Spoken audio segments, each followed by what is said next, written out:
धनतेरस के दिन जलाए जाने वाले यम दीपक के नियम तथा यम दीपक क्यों, कब, कहाँ और कौन जलाता है, यम दीपक की संपूर्ण विधि व यम दीपक जलाने के पीछे जुड़ी पौराणिक कथा के बारे में।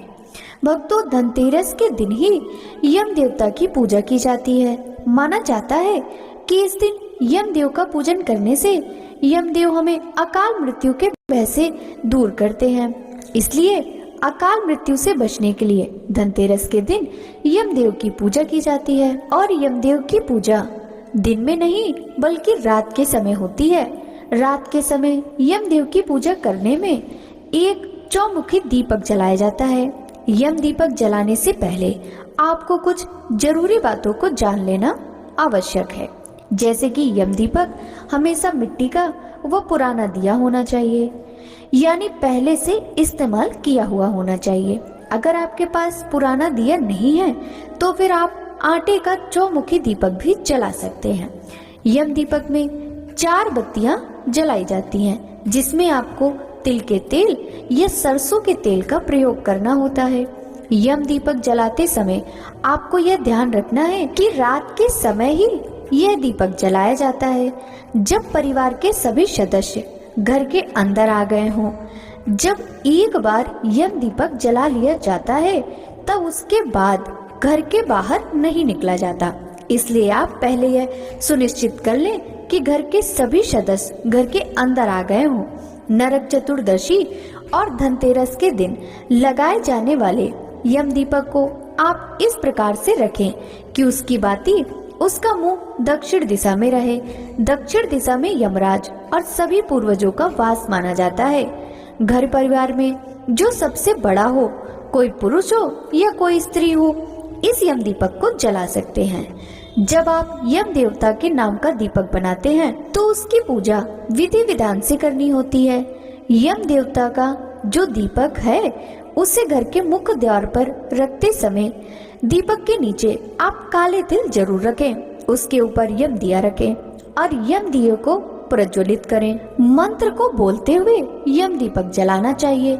यम दीपक जलाते समय मृत्यु नाम दंडपाशाभ्याम कालेन श्यामयाशा त्रयोदशाम दीपदानात् शूर्यजा प्रियतमाम ममः, इस मंत्र का जाप करना चाहिए। दीपक में 1 लौंग का जोड़ा जरूर रखें। थोड़े से काले तिल भी दीपक के अंदर जरूर डालने चाहिए। फिर इसके बाद हाथ जोड़कर यमदेव से प्रार्थना करें कि हे यमदेव, हम सभी परिवारजनों की अकाल मृत्यु से रक्षा कीजिएगा। इस प्रकार से आप यम दिए को जलाएं और घर के अंदर आ जाएं। ध्यान रखें कि दीपक जलाने के बाद आपको पीछे मुड़कर नहीं देखना होता। और इस बात का भी खास तौर पर ध्यान रखें कि जो यम दीपक है उसको जलाने से पहले परिवार के सभी सदस्य भोजन कर चुके हों और कोई भी घर से बाहर न जाए। जब रात को आप यम दीपक जलाते हैं तो अगले दिन सुबह जो भी आपने यम दीप में प्रयोग किया है, यानी जो भी वस्तु, चाहे वो यम दीपक हो, बाती हो या उसमें बचा हुआ तेल हो या काले तिल हो, उन सभी को विसर्जन घर के बाहर बाहर ही कर दिया जाता है। यानी यम दीपक में बची हुई किसी भी सामग्री को या यम दीपक को घर के अंदर नहीं लाया जाता है। इस प्रकार से आप यम दीपक जलाएं। कई बार ऐसा होता है कि लोग किराए के घर पर रहते हैं तो घर के मुख्य द्वार पर आप यम दीपक नहीं जला पाते। तो जो भी आपके कमरे का मुख्य दरवाजा है जिससे परिवार के सदस्य अपने कमरे में प्रवेश करते हो, उसके मुख्य द्वार पर आप यम दीपक जला सकते हैं। इसके अलावा यम दीपक आसपास किसी नाली के किनारे पर या कूड़े के ढेर के पास भी जलाया जाता है। अब जानते हैं यम दीपक क्यों जलाया जाता है।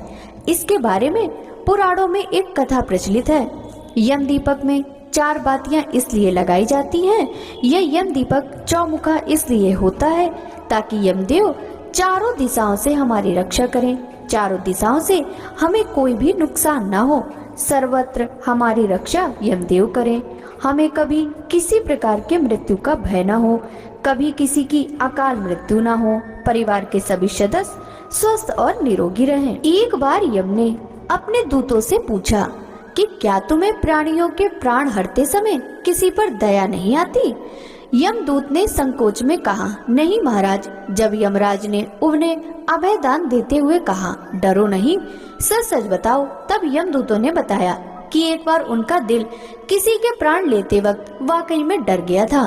दूतों ने यम को बताया कि एक बार हंस नाम का एक राजा शिकार के लिए गया और भटककर दूसरे राज्य की सीमा में चला गया। उस राज्य के शासक हेमा ने राजा हंस का बड़ा सत्कार किया। उसी दिन राजा हेमा की पत्नी ने एक पुत्र को जन्म दिया था। ज्योतिषियों ने नक्षत्र गणना करके बताया कि यह बालक विवाह के 4 दिन बाद मर जाएगा। राजा हंस के आदेश से उस बालक को यमुना तट पर एक गुफा में ब्रह्मचारी के रूप में रखा गया और आदेश दिया गया कि उस तक किसी स्त्री की छाया तक न पहुंचने पाए। विधि का विधान तो अडिग है। एक दिन राजा हंस की युवा बेटी यमुना के तट पर गई और उसने उस ब्रह्मचारी बालक से गंधर्व विवाह कर लिया। विवाह के 4थे दिन ही राजकुमार की मृत्यु हो गई। दूतों ने कहा, महाराज, हमने ऐसी सुंदर जोड़ी कभी नहीं देखी थी और उस महिला का विलाप देखकर हमारे आंसू भी निकल आए थे। तब यमदूत के दूतों ने उनसे पूछा कि हे महाराज, क्या अकाल मृत्यु से बचने का कोई उपाय नहीं है? तब यमराज ने कहा, धनतेरस के पूजन एवं दीपदान को विधि पूर्वक पूर्ण करने से अकाल मृत्यु से छुटकारा मिलता है। जिस घर में यह पूजन होता है वहाँ अकाल मृत्यु का भय नहीं रहता। जिसके बाद में अनंत काल के लिए धनतेरस के दिन धन्वंतरी पूजन सहित यम दीपक जलाने की प्रथा का प्रचलन शुरू हुआ था। आशा करती हूँ कि आपको यह